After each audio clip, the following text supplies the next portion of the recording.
Amca. Bir açılın. Hadi kurban bu yana. Getiriyor. Bir madene et. Acele.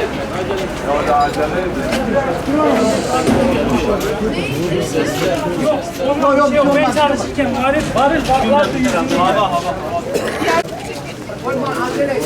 Ana seriye getirelim mi? Yusuf. Kenara git. Sen çık dışarı. Çevirelim bak şuraya gelecek.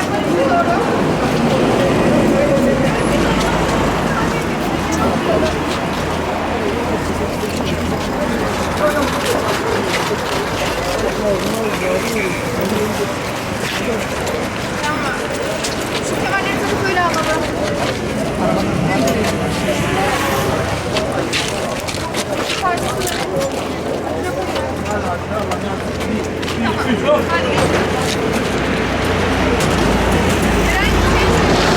Yok hiçbir şey yok.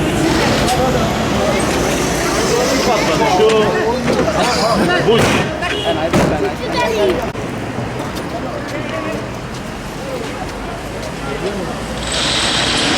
Ulan ne patlama dedi.